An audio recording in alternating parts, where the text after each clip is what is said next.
Hello, everyone. In just a couple of weeks, there will be a special election to decide who will fill the vacant Midland City Council at-large seat formerly held by late City Councilman Dan Corrales. Now, the special election is going to be taking place on May 4th, but early voting will begin April 22nd through April 26th and again on April 29th and 30th. There will be 5 candidates running for this position, and today we are joined by one of them. This is Eric Davidson. He came to Midland in 2017 to accept a reliability engineer role in the oil and gas industry. You currently work as the Permian Director of Operations for Select Chemistry, and you like to tell people you want to develop Midland for the future and create an environment at City Hall that can build a vision for those who want to give back to the community. And thank you so much for joining us today. First off, why don't you introduce yourself to all the voters out there? Yeah, well, thank you for having me. So,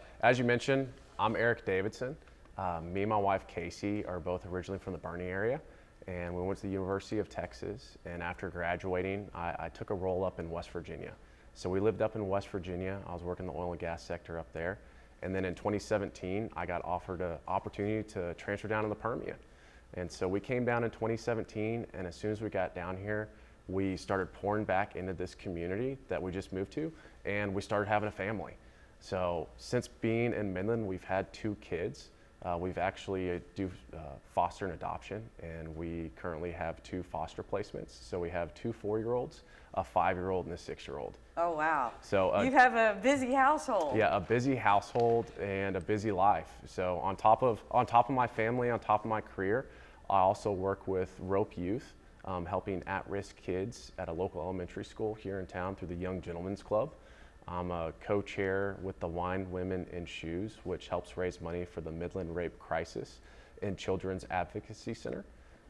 Additionally, I'm a board member on SWAT, which helps raise money for multiple different organizations here in town. Me and my wife have been at Redeemer for the last 7 years, and I've been a lead Sunday school teacher for the 3-year-old class for 6 of those years. And then just recently, I've restarted baseball back up, and I am my son's t-ball coach for the Midland Junior Baseball Association. So have a busy life, and just focused on pouring back into this community. You are extremely busy. What motivated you to want to run for the at-large city council position? Yeah, so as I mentioned, I'm really involved in this community. My wife is really involved in this community. She's actually the children's director at our church as well. So we're passionate about this city. We're passionate about being able to see it grow, helping all the citizens of Midland, giving them a voice. And that's what led to me wanting to run for city council. Is this seat opened up, and I wanted to be a voice of passion for this seat. I wanted someone that wants to see this community grow, that wants to see this community grow, that wants to encourage growth in this city, that wants to see other businesses come in, and ultimately bring a good quality of life. And that's really what I'm focused on, and that's what led me to want to run for city council. What are some of the key issues that you think are facing the city of Midland, and what would you do? What solutions do you have to help fix those problems and those issues? Yeah, that's a great question. When I look at some of the biggest key issues, and you kind of mentioned them before whenever you're introducing me, right, is I want to see how can we continue to develop this city for the future. A big aspect of that is being able to be a forward-looking, forward-focused community. We have to be able to encourage businesses, encourage growth, help fund homegrown projects that are going to bring a better quality of life here in Midland. Next, whenever I look at our first responders here in town, we have the police force, we have the firemen. We have to be able to fully budget them. There's a need in our community to have more first responders, and we have to be able to provide them the means necessary to help them grow, to help them get fully staffed, and to help their recruiting. And then also, I look at the child care issue we have here in town. We have, the YMCA is a great organization, and they're currently working on expanding to the northwest side of town to help take care of a child care need that we have in this city. And as city council leaders, we have to stay focused on how can we continue to impact our citizens, how can we help our citizens to help grow this city and plan for the future. One thing you mentioned is you want to develop for the future, Yeah. right? Yeah. Why is that so important to you? So that's important to me. I've always been a big picture guy. I've always been someone that wants to look at the whole aspect of it and wants to see a project go from start to finish and also plan for the future. And I see the city of Midland as that's exactly what we need to do, right? I want to help see this city grow. And one of the things when I start talking about growth, when I start talking about bringing in new businesses, it is childcare, right? The median age in this town is 32. The largest age demographic is 0 to 4. And that's what's stopping a lot of businesses from coming to the city is that they can't recruit people because there is a lack of childcare here. And that's something that as a city council leader, I want to bring that to the forefront. How do we continue to help this city grow? How do we develop, bring in more businesses? We have awesome projects like the Hotel Santa Rita that are kicking off. Projects that aren't going to increase our taxes, but are going to provide a great quality of life downtown.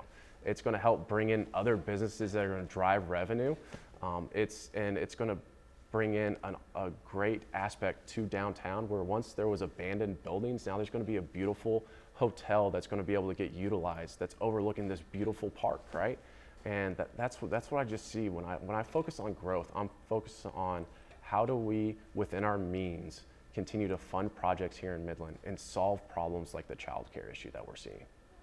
What is one quality that you think you have that separates you from other candidates? One of the biggest things that I look at as far as what separates me from the other candidates is I'm the only candidate that has a university education and a Bachelor of Science in Engineering and Hydrogeology. When you look at the needs of a city, especially a city in the desert, one of the biggest priorities is a secure water source. I have a degree in engineering and hydrogeology.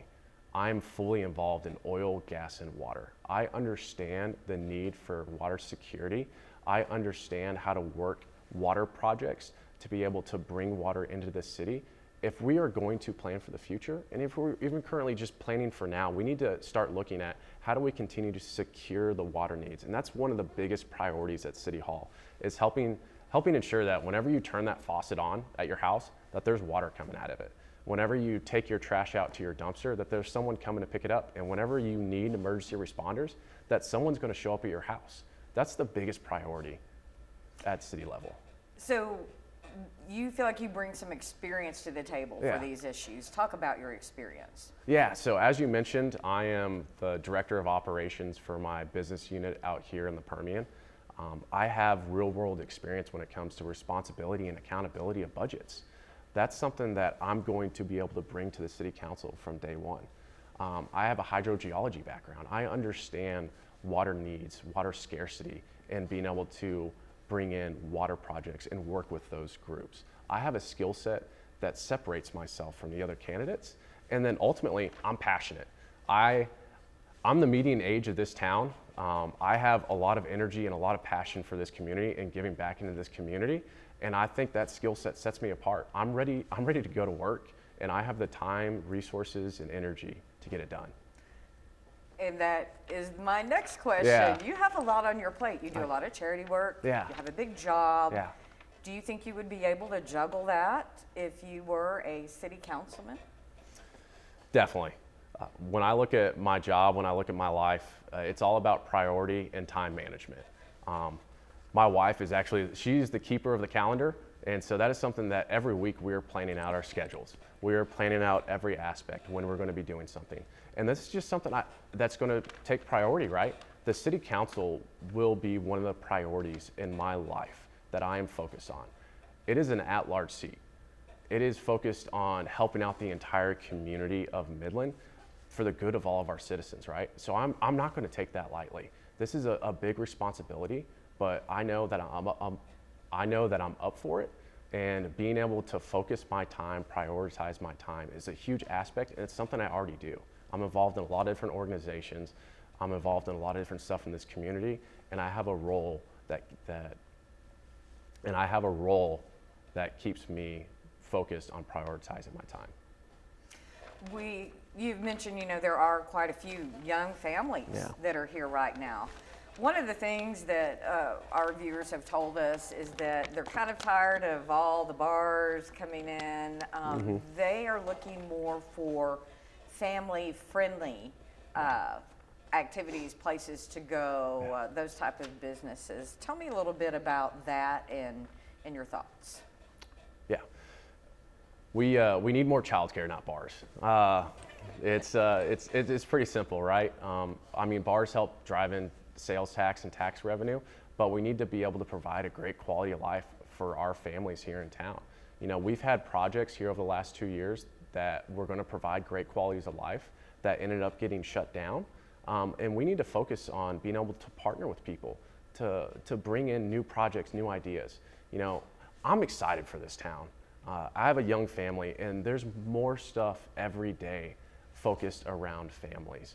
Like I mentioned, we have a growing downtown with a beautiful park. We're going to have a beautiful hotel. There's a lot of stuff that the city's been working on, the Midland Development Corp's been working on to bring a higher quality of life here to Midland that I want to work with them on. I want to be a good steward of the city for our families. We have projects like the Preserve, the Zoo, the Summit that are kicking off. We've had families that have invested in businesses like Green Acres that's providing another avenue for families to go out, enjoy their time, and just spend quality time with one another. That's the great thing about Midland. This is a community that's just focused on spending time with each other, pouring back into its own community, and ultimately you get out what you give to this community. It's one of the most unique places in this state, and that's why we love it. And I want to make sure that we're focused on pouring back to our families and providing the best quality of life that we can. Well, we had a viewer that in Midland that had contacted us and wanted us to ask all the candidates about that. They feel like the city is slipping into lawlessness. Yeah. And they want the candidates' thoughts. What is your thoughts on that and that situation? So the idea of our city slipping into lawlessness is not something that I agree with. We have a great police force. I have friends on the police force. I interact with policemen all the time. Actually, I was just at the Midland Youth Coalition monthly meeting, and the chief of police was there. He was talking about the need to help grow the police force in this town. One of the biggest needs when we think about the police in this town is being able to make sure that we can recruit and retain police officers. If you look at normal national averages, it's around 2.3 police officers per 1,000 residents. The city of Midland has less than half of that. Especially once you start thinking about all the transient people that do live here, all the people that live in single-family households or apartments that aren't actually citizens of Midland, the ratio actually starts sinking lower and lower and lower. We need to invest in our police force. But this isn't a lawless town. This is a great community. This is a great place to raise a family, to pour back into. This is a city that's just focused on creating those strong conservative values that we love and cherish. This isn't a lawless town. This is a great town. Another issue, of course, everyone in town is concerned about is road work. Yeah. Our streets, we have a lot of traffic now, a whole lot more people. What's your stance on our infrastructure and what needs to be done? We need to improve our infrastructure. That's one of the biggest goals of mine. Whether that's on my website, it's on my push cards as well, is improving the infrastructure here in this town and in this city. On the way here, I almost got in 3 wrecks just from crazy drivers, right? Yeah, yes, we've all experienced that, yeah. I live 2 streets over from Garfield, and as of April 5th, it hit its 1-year birthday. So it's been under construction for 1 year, and so it's a roadwork project that's just been slowly going. And it's just something we need to invest more into our infrastructure. The city has already increased the infrastructure budget, but we need to start figuring out how do we continue to pour back into infrastructure. How do we not only plan for what needs to be solved right now, but start planning for the growth? The city of Midland just keeps growing. And if we don't invest and build good road infrastructure and good building infrastructure around that, we're going to reach a point to where we're no longer gonna have even the bare necessities when it comes to our roads. You've been here since 2017. Yeah. So you've seen past leadership in the city. Is there anything you think you could improve upon, or did you see any issues prior? We have great leaders in this community. We have great leaders at the city level. We have great leaders at the nonprofit level. And we have great leaders when it comes to organizations here in our town. There's a lot of passionate people here in this town. And I want to work with those great leaders. I want to work with those leaders that want to give back to this community, whether that's give back to this community through building projects, whether that's giving back to this community by being their mayor, their city councilman, or whether that's giving back to the community by leading a nonprofit. I want to work with great leaders, and I'm passionate about just bringing my energy, being able to bring my resources to work with the leaders here in this town. If someone who wasn't from Midland Yeah. asked you, what's the favorite part, your very favorite part of this town, what would you tell them? Hands down the people. I've lived throughout this state. I've lived in other states. The people set this place apart. We have people that want to give back to this community. We have people that are constantly solving the homeless population, that are working with the homeless population, that are working with the at-risk, whether that's the young at-risk, single mothers, working as myself as a foster parent. The people in this community just set it apart. It's a town that wants to give back, that wants to continue growing, and it's the people. So to sum it all up, Yeah. what would you tell people? Final words, what would you like them to know about you and why they should cast their ballot for you? Yeah, as you mentioned, I've been here since 2017, and since coming here, my wife and I have been pouring back into this community as much as we can. We love this community. We want to see it continue to grow. We want to see it continue to develop, and I'm ready to bring my passion and skill set to the City Hall level. That's why whenever I've been talking to people, I've been telling them on May the 4th, vote for Eric Davidson, because if you're voting for Eric Davidson, you're voting for someone that wants to see this city progress, grow, and someone that just truly loves everybody in this community. Well, thank you so much Yeah. for joining us today and answering our questions. We really appreciate it. It's good to get to know your views on things. Yeah. And we wish you luck. All right, thank And you. we want to let you know again, early voting is set for the special election. It is from April 22nd through April 26th, and again on April 29th and 30th. The special election will take place on May 4th. We have other interviews with other candidates that Davidson will be going against. You can find it right on NewsWest9.com, our NewsWest 9 YouTube page, and our streaming platform 9+, which is available on Roku, Amazon Fire Stick, and Apple TV Plus. And of course, every vote counts this special election. We'll see you guys next time.